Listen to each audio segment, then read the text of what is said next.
침 맞고 부항을 뜨면 왜 좋아져요? 라는 질문을 많이 듣습니다. 여러 가지 설명이 가능하지만 저는 간단하게 순환이 건강해지는 것이라고 설명드립니다. 순환력의 저하는 신체에 발생하는 많은 문제들의 시작이 됩니다. 그래서 많은 분들이 혈액순환 개선제라 하여 약물을 처방받아 복용하고 계시는데요. 이 순환력을 약물의 도움에 의지하지 않고 자연적으로 좋아지게 하는 방법은 없을까요? 바로 운동입니다. 너무나 기본적인 이야기지만 가장 확실한 방법이 운동입니다.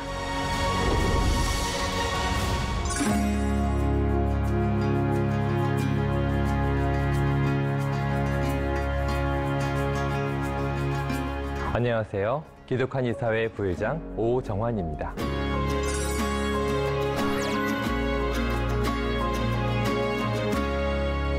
오늘은 한의학적 건강의 대원칙, 순환이라는 주제로 말씀을 전해드리겠습니다. 먼저 여러분께 질문을 드리겠습니다. 여러분은 건강하십니까? 건강하다는 기준이 모호하긴 한데요. 현재 병원에서 치료를 받고 계신 상황이 아니라면 어느 정도는 건강하다라고 말할 수 있을 것입니다. 당장 어디가 아픈 것은 아니니까요. 다르게 질문드리겠습니다. 그렇다면 여러분은 건강을 잘 가꾸고 계십니까? 소중한 내 월급과 자산을 잘 관리하는 것처럼 내 주변 사람들을 잘 챙기는 만큼 과연 여러분은 내 건강에 대해서도 깊이 마음을 쓰며 지내시는지요? 당연한 이야기지만 내 몸의 주인은 나입니다. 나의 의지로 몸을 움직여서 식사도 하고 걷고 잠을 자기도 합니다. 여러분이 TV나 유튜브를 통해 시간을 내어 이 방송을 시청하게 된 것도 바로 내가 결정 내려 움직인 것입니다. 그렇다면 내 마음대로 움직이는 소중한 내 몸을 여러분은 건강하게 유지하고 계십니까? 얼마 전에 제가 건강검진을 받으러 가니 작성하는 종이에 참 여러 가지 문항이 나오더군요. 일주일에 운동을 며칠 하십니까?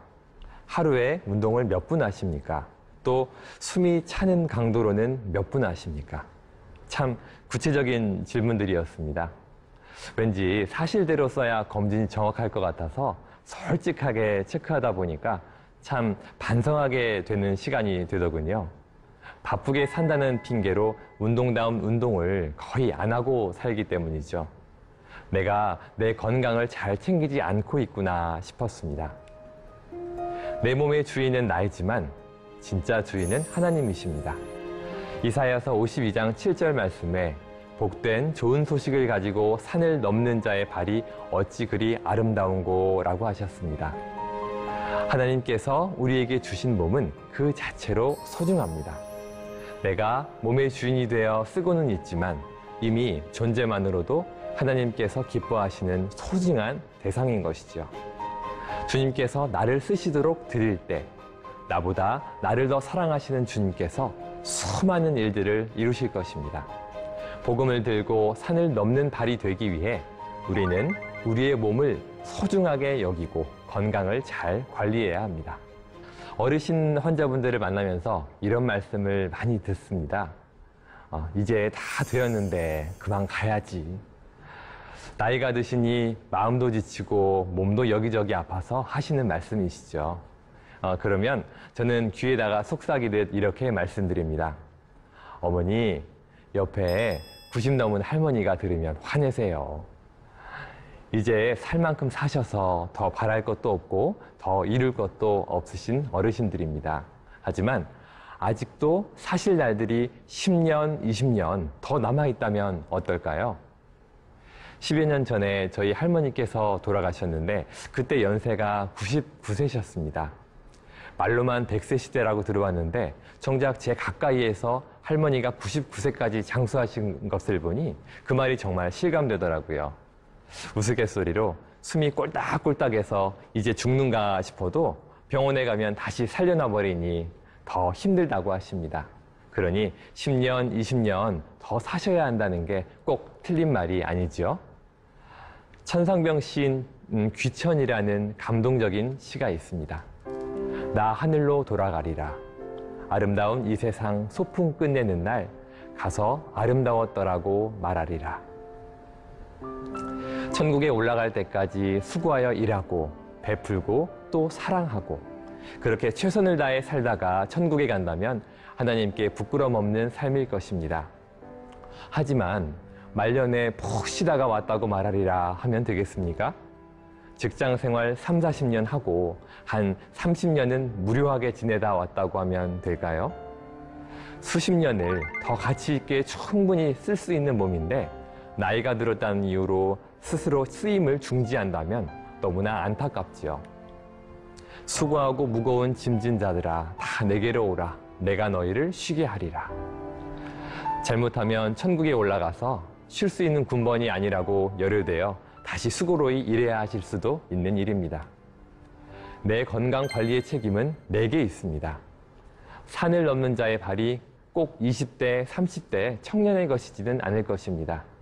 70대, 80대, 비록 굳은 살이 막히고 힘이 빠진 걸음일지라도 야트막한 동산을 넘고 이웃에게 사랑을 전한다면 그 역시도 하나님이 기뻐하시는 삶일 것입니다. 성가대의 찬양에는 은혜가 가득하지만 어르신들 시니어 합창단의 찬양에는 은혜를 넘어선 감동이 있습니다. 건강을 잘 가꾸시면서 나이 드심에 맞게 하나님의 뜻대로 쓰임받는 것이 더 감동적이고 아름다운 삶이 아닐까 생각해 보게 됩니다. 자, 그럼 오늘 강의의 본론으로 들어가겠습니다. 키워드는 순환약입니다. 한의학에서 중요한 치료 원칙 하나가 불통 즉 통입니다. 통하지 않으면 통증이 있다. 소통되지 않으면 고통이 생긴다는 말입니다. 이는 인간관계에서도 적용할 수 있습니다. 부부 사이에 또 부모 자식 사이에 대화와 소통이 없이 지낸다면 관계에 단절이 생기고 마음에 근심과 고통이 찾아올 것입니다. 일터에서도 마찬가지입니다. 꾸준한 소통과 조율을 통해 팀원이 하나 되어 일할 때 최상의 결과물을 만들어냅니다. 우리의 몸에 적용했을 때에도 불통 즉 통, 곧 잘 소통하여 순환되는 것은 건강의 가장 중요한 원칙입니다. 혈액순환의 가장 중요한 의미는 건강한 심장과 혈관을 통해서 영양 공급과 노폐물 배출이 정상적으로 이루어지는 것입니다. 우리 몸은 수십조 세포로 구성되어 있습니다. 각 세포들이 제대로 기능을 하려면 영양분이 충분히 공급되고 대사산물인 노폐물이 잘 배출되는 것이 중요합니다. 이 온전한 혈액순환을 통해서 세포들이 각자 맡은 기능을 온전히 수행할 수 있습니다. 우리의 뇌와 내장기관과 근육과 관절들이 정상적으로 작동될 때 가장 기본적인 의미로 건강이 유지됩니다. 반대로 영양 공급을 제대로 받지 못하는 세포는 식물이 시들어 죽듯이 제 기능을 못하고 괴사됩니다. 또 노폐물 배출이 제대로 이루어지지 않으면 독소가 생겨서 세포에 변형이 오고 기능 이상을 유발합니다. 우리 아이들의 피부를 만져보면 참 뽀송뽀송하지요. 잡티도 하나도 없고 너무나도 부드럽습니다. 하지만 점점 나이가 들면서 피부에 점이 생기고 기미 주근깨, 나이가 들면 검버섯도 생겨나게 됩니다. 상처 회복 속도도 마찬가지입니다. 아이들은 금방 새살이 오르고 상처 없이 깨끗하게 잘났습니다. 그러나 나이가 들수록 상처가 빨리 안 나와서 오랫동안 고생하게 됩니다. 또 살짝만 이렇게 부딪혀도 멍이 생기고 빨리 없어지지도 않습니다. 어릴 때일수록 신진대사가 활발하고 피부층까지 혈액순환이 잘 되니 세포의 재생이 빠르게 되는 것입니다. 피부만이 아니라 신체의 모든 부분에서 혈액순환은 건강의 기본 조건이 됩니다. 가끔씩 환자분들에게 침 맞고 부항을 뜨면 왜 좋아져요? 라는 질문을 많이 듣습니다. 여러 가지 설명이 가능하지만 저는 간단하게 순환이 건강해지는 것이라고 설명드립니다. 강물이 막힘없이 잘 흐르면서 구석구석 필요한 논에 물을 잘 대줘야 하는데요. 만약 나뭇가지와 쓰레기들로 물의 흐름이 막히면 어떻게 될까요? 점차 물이 고여서 썩고 냄새나고 쓸모없는 물이 될 것입니다. 이때 긴 수시개로 강물의 막힌 부위를 뚫어서 쑥 내려가게 하는 것이 침의 원리입니다. 또 때로는 더 심하게 막혀서 침으로 뚫어도 뚫리지 않는다면 아예 포크레인으로 쓰레기들을 걷어내줘야겠죠. 이것이 부항치료입니다. 다시 말하면 침과 부항의 한방치료는 흐름이 막혀 통증이 생긴 경락 부위를 뚫어서 정상적으로 순환되어 통증이 사라지게 하는 자연적인 치료법이라고 할 수 있습니다. 하지부종, 하지정맥류 때문에 고생하시는 분들도 참 많습니다. 우리 몸의 혈액은 심장에서 쭉쭉 짜서 동맥을 통해 몸의 구석구석을 돌고 다시 정맥을 통해 심장으로 돌아오게 됩니다.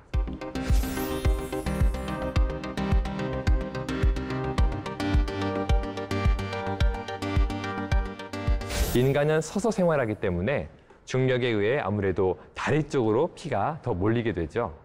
그런데 여기서 다리까지 내려온 피가 중력을 거슬러 다시 올라오는 것이 쉽지가 않습니다.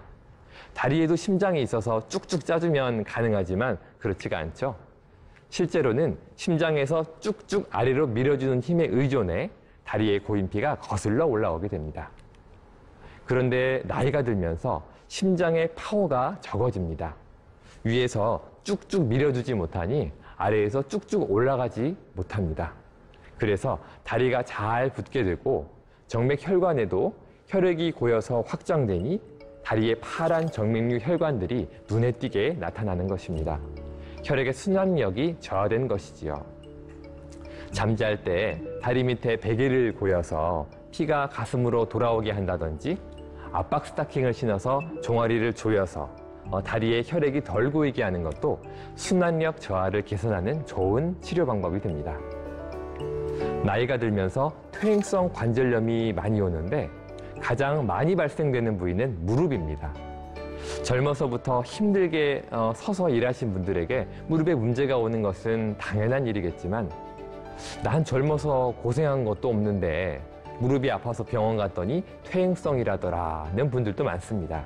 퇴행성 슬관절염 환자를 보면 대개 무릎 안쪽에서부터 시작합니다. 허벅지와 무릎을 보면 바깥쪽보다는 안쪽에 더 많은 근육들이 발달되어 있는데요. 나이가 들면서 이 안쪽 근육들의 위축과 약화가 진행되면 무릎 안쪽 위아래를 잡아당겨서 이렇게 오다리 형태로 변형이 오게 됩니다. 또 그렇다 보니 무릎 안쪽으로 관절이 기울어져서 더 압박하게 되고 그로 인해 안쪽의 연골이 손상되고 뼈에도 염증이 생깁니다. 크게 무리를 안 하며 살았는데도 무릎 안쪽이 아프시다는 분들은 이러한 원리로 퇴행성 슬관절염이 진행된다라고 생각하시면 됩니다. 다시 말해 다리로의 혈액순환력이 저하되면 무릎 주변의 피로와 위축이 심해지고 관절과 연골에 퇴행성 염증이 진행되는 것입니다. 어르신들이 가장 두려워하는 질환이 무엇일까요? 얼핏 여러 종류의 암이라고 생각하기 쉬운데요. 대부분 말씀하시는 것은 중풍과 치매입니다. 왜 그게 무서우세요? 다시 여쭤보면 중풍과 치매는 수술도 소용이 없고 힘들게 고생하고 무엇보다 가족들을 힘들게 하니까 라고 하십니다. 아시다시피 중풍은 악화되면 편마비가 와서 한쪽 팔다리를 쓰지 못해 타인의 도움이 필요하기 때문입니다. 병에 대해서도 가족들에게 피해를 주지 않을까 먼저 걱정하시는 어르신들의 깊은 마음을 볼 수 있습니다. 중풍은 크게 뇌경색과 뇌출혈로 구분할 수 있습니다. 고무호스 안으로 물이 잘 흘러줘야 했는데 찌꺼기로 인해서 혈관이 막히는 것이 뇌경색, 압력이 세져서 견디다 못해 터지는 것이 뇌출혈입니다. 또 고무호스 자체가 낡아져서 터지는 경우도 있겠죠. 특히 뇌는 많은 혈액을 필요로 하면서도 혈관이 매우 얇기 때문에 막히거나 터지는 문제가 잦을 수밖에 없습니다. 치매 역시도 기본적으로는 뇌 구석구석까지 혈액순환을 받지 못해서 뇌세포가 죽고 변형이 되어 진행된다고 할 수 있습니다. 지금까지 이야기한 것처럼 순환력의 저하는 신체에 발생하는 많은 문제들의 시작이 됩니다. 그래서 많은 분들이 혈액순환 개선제라 하여 약물을 처방받아 복용하고 계시는데요. 이 순환력을 약물의 도움에 의지하지 않고 자연적으로 좋아지게 하는 방법은 없을까요? 바로 운동입니다. 너무나 기본적인 이야기지만 가장 확실한 방법이 운동입니다. 우리 몸 구석구석에 피를 보내주는 심장 역시도 근육으로 이루어져 있습니다. 우리가 아령을 들고 들어올리는 운동을 열심히 하면 팔의 근육이 커지고 힘도 세지게 됩니다. 꾸준하게 운동을 하게 되면 심장도 역시 그 근육을 성장시켜주고 그만큼 심장의 박출력이 커져서 순환력이 좋아지게 됩니다. 또 고무스라 비우들인 혈관들도 적절한 자극과 영양 공급을 받아서 탄력성이 좋아지니 막히거나 터지는 일이 줄어들게 됩니다. 혈액은 크게 적혈구, 백혈구, 혈소판, 혈장으로 나눌 수 있습니다. 그중 백혈구는 경찰과 같은 역할을 해서 혈액 내 떠다니는 세균이나 이물질들을 잡아 없애고 그 정보를 기억함으로써 몸의 면역력을 키우는 중요한 역할을 합니다. 그런데 이 백혈구 다수가 평소에는 혈관벽에 붙어 있다가 운동을 하면 혈관벽에서 떨어져 나와서 활성화된다고 합니다. 꾸준히 운동하시는 분들이 웬만하면 감기도 잘 안 걸리고 무병하신 이유가 이것입니다. 또 운동을 하게 되면 폐호흡이 증가하며 몸의 산소 공급이 증가되고 신장으로 순환이 증가하여 노폐물 배출이 활성화되니 혈액 자체도 더 깨끗하게 정화되게 됩니다. 이 사진은 한 프로그램에서 나왔던 무릎 MRI 비교 사진인데요. 좌측은 60대 일반 성인 남자의 사진, 우측은 마라톤을 1000회 이상 완주한 60대 남자의 사진입니다. 얼핏 봐도 오른쪽 무릎이 훨씬 단단해 보이죠. 우리가 흔히 과한 운동을 하게 되면 관절 연골이 빨리 닳아서 퇴행화된다고 생각합니다. 하지만 비교 사진처럼 오히려 꾸준히 운동을 한 무릎은 무릎의 근육량이 충분하고 무릎 연골이 건강한 것을 볼 수 있습니다. 이는 운동을 통해 혈액순환이 잘 되니 쿠션 역할을 하는 연골과 위아래 관절면이 튼튼하게 잘 유지되는 것입니다. 반대로 운동과 거리가 먼 무릎에서는 근육량이 부족해지니 관절에 더 큰 충격이 가해져 연골이 쉽게 찢어지고 관절면에는 염증이 잦아서 퇴행화가 훨씬 빠르게 진행됩니다. 적절한 강도로 주기적인 운동을 하는 것은 오히려 혈액순환이 잘 되어 관절의 퇴행화를 막아주는 것입니다. 당뇨병 때문에 걱정하는 분들이 참 많습니다. 당뇨병은 심해지면 소변에서 단맛이 난다 하여 그 이름이 붙여졌는데요. 정확히 말하면 당혈병이라는 용어가 더 정확합니다. 포도당의 양이 정상 수치를 넘어서 과잉으로 혈액 내에 차 있는 상태를 말하는 것이니까요. 그래서 공복혈당 126, 식후혈당 200으로 그 기준이 마련되어 있습니다. 제가 어릴 때 시골에서 자랐는데요. 저희 동네에서는 집에 있는 창고를 광이라고 불렀습니다. 이 광 안에다가 쌀도 쌓아두고 농사지은 고구마, 감자, 옥수수 이것저것을 놓아 보관했습니다. 이 쇠로 된 창문을 끽 열면 항상 쥐들이 후다닥 숨어서 어릴 때는 얼마나 놀랐는지 모릅니다. 또 광 한쪽 구석을 보면 버려진 감자에서 싹이 나기도 하고 또 곡물들이 썩어서 쾌쾌한 냄새가 났었습니다. 저 읍내에 있는 쌀 파는 집처럼 농작물들이 들어왔다가 바로 나가면 깨끗할 텐데 집에서는 다음 수확 때까지 오랫동안 보관을 해야 하기에 썩고 벌레가 생기는 문제가 발생하는 것이죠.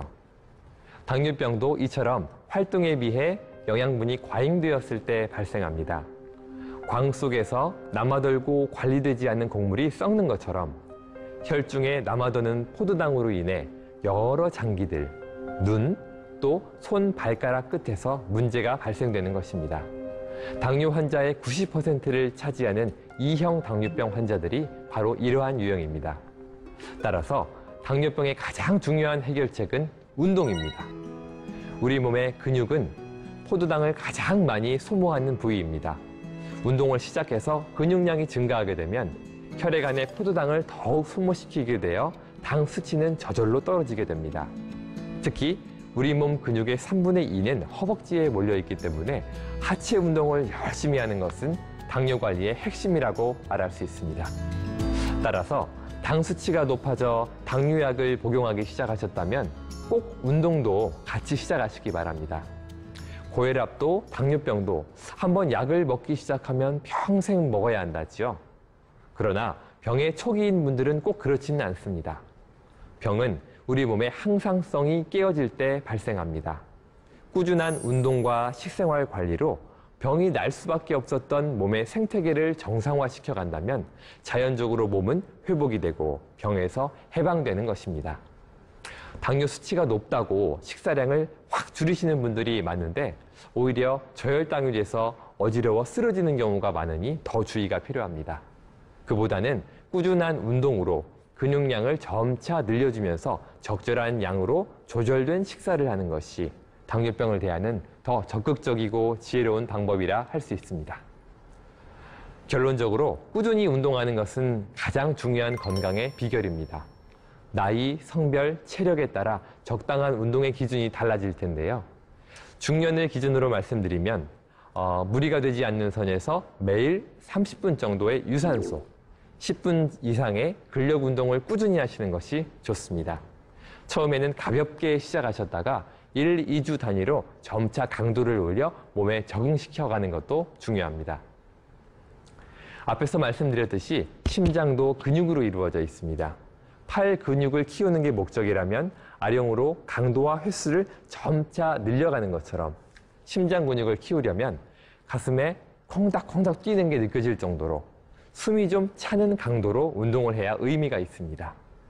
저녁 드시고 가볍게 한 바퀴 산보 다니는 정도라면 근력을 올리기에는 아쉬움이 있겠죠. 빠르게 걷기, 조깅, 줄넘기, 또 자전거, 수영 등 내가 즐겁게 할 수 있는 운동을 정해서 적극적으로 운동하시기를 바랍니다. 무릎에 문제가 있거나 체중 때문에 운동이 걱정되시는 분들은 수영과 아쿠아를 추천드립니다. 물에 부력으로 몸이 떠서 진행되기 때문에 다른 운동에 비해 무릎에 훨씬 무리가 덜 가게 되고 또 물장구를 치며 다리를 계속 움직이기 때문에 하체 근력을 키우는 데도 큰 도움이 됩니다. 골프나 야구도 좋은 운동이지만 한쪽 회전 운동이기 때문에 충분한 근력이 없다면 오히려 몸의 밸런스가 무너지고 근육과 관절에 무리를 줄 수 있습니다. 또 한 가지 꼭 권장드리고 싶은 것은 족욕과 반신욕입니다. 집에 보일러가 약해서 맨 끝방에 온기가 없고 썰렁하다면 화롯불을 놓던 전기장판을 틀던 해서 그 방을 따뜻하게 만들지요. 앞에서 말씀드렸듯 우리 몸은 무릎 아래로의 순환력이 상대적으로 떨어집니다.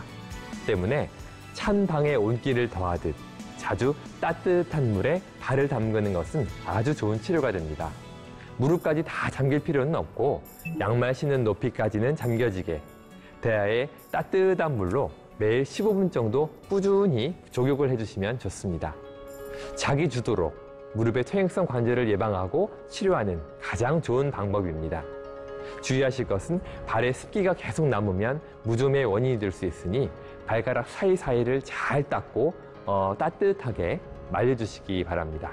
반신욕도 주 1, 2회 꾸준히 하면 몸 전체적으로 혈액순환력이 촉진되고 땀으로 노폐물이 배출되어 피부 건강에도 매우 좋습니다.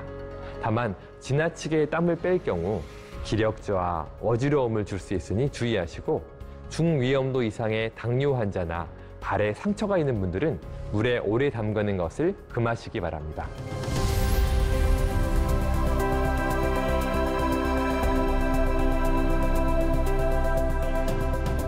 어린 시절 가을 운동회 기억하십니까? 만국기로 가득 덮인 가을 운동장을 친구들과 함께 참 열심히도 뛰어다녔습니다. 줄다리기도 하고 공중에 매달린 박도 터뜨리고 탕 소리와 함께 뛰어나가 운동장 한 바퀴를 신나게 돌았었죠. 그때처럼 지금도 힘차게 뛸 수 있다면 얼마나 좋을까요? 나이가 들수록 지켜야 할 것은 동안이 아니라 동심이라 합니다. 여기에 건강까지 더하면 더할 나위 없겠죠? 몸이 이제 다 되었다 생각하지 마시고 운동에 나온 어린 시절의 마음으로 가을 햇살 아래를 자유롭게 달리시면서 여러분들의 건강이 다시 회복되시기를 간절히 바라봅니다. 지금까지 한의사 오정환이었습니다. 감사합니다.